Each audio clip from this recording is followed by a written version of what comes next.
Greetings, this is Dr. Douglas Maurer from iMedical Apps with another medical app review. Today we're going to be taking a look at another infectious disease app. This app is called the Infectious Disease Compendium. It's by Dr. Mark Crislip, who is a infectious disease specialist just south of me in Portland, Oregon. It's an app I've had for years on my device, but for whatever reason I just haven't reviewed it lately. For those of you who have read my other reviews on infectious disease guides, my preferred apps have always been either the Johns Hopkins Antibiotic Guide or the Sanford Guide, both of which I still think are outstanding, but this app is substantially cheaper at only $5.99. Let's take a look. As you can see, the app has three main sections: bugs, drugs, and diseases.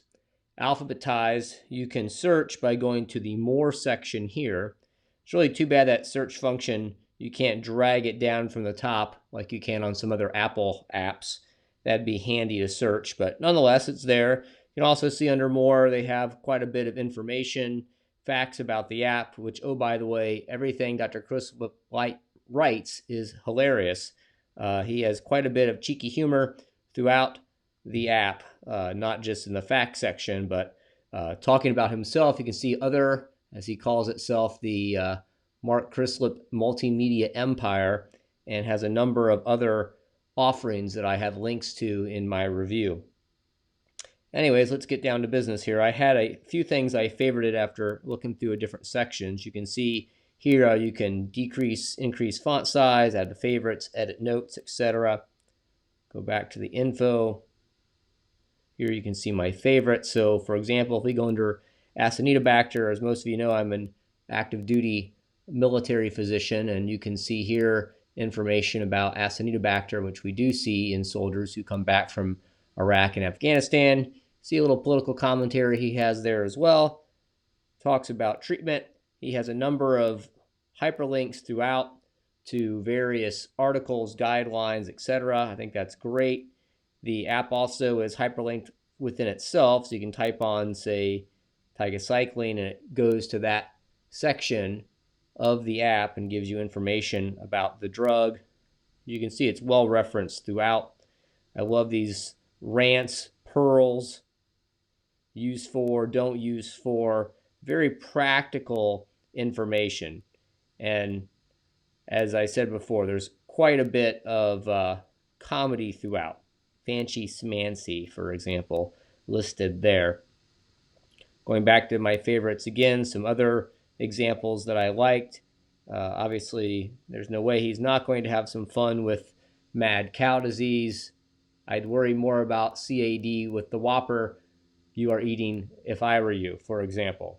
Some interesting things that I did find kind of surprising. If you look under bugs and you go to Z, there is no Zika virus, for example. That's something you do see in other sections.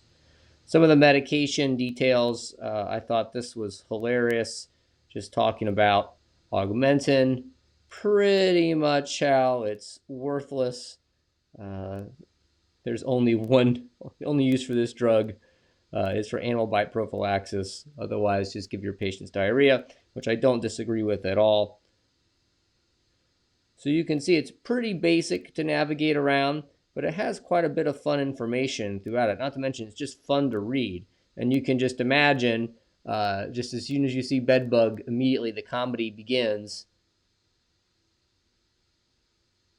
Nice details. And again, links to other sections of the app work very well. So things I liked about the app: the interface is easy to use. It does include a universal search, although it's kind of located over here. It does have updates. You can see I recently updated here the other day. The only problem is there's no way to know when the app itself is ready to be updated. It doesn't really tell you when there's a new update ready to go. It'd be nice if it would push those to you. Likewise, none of these sections tell you when they were last updated. Anyways, other things I liked, I thought the coverage of the bugs, drugs, and disease categories is pretty comprehensive. It's a nice mix between something light like you'd find in Hippocrates with just the dosing of an antibiotic compared to, say, the comprehensiveness of UpToDate or Dynamed, which is more textbook-like. This kind of fits somewhere in between. It's available for Android, which is nice, and it's hilarious, which makes it fun to use. Again, for some folks, some of this information may not be comprehensive enough. Certainly, this does not begin to give you the information about amikacin, for example, you would find in LexiComp, or probably even Hippocrates for that matter, about at least the drugs. Some sections did require a fair amount of scrolling. For example, if I go under favorites, I believe it was under probiotics, just lots of commentary and description that is great information, but why is this not divided into chapters that I can click on or hyperlink throughout like you see with the Hopkins guide or the Sanford guide? That'd be nice to see. And there's also only recommendations for adults, no recommendations for children. So that's my look at the infectious disease compendium. I find this a nice alternative to the Hopkins guide and the Sanford guide. It's significantly cheaper, and it's fun.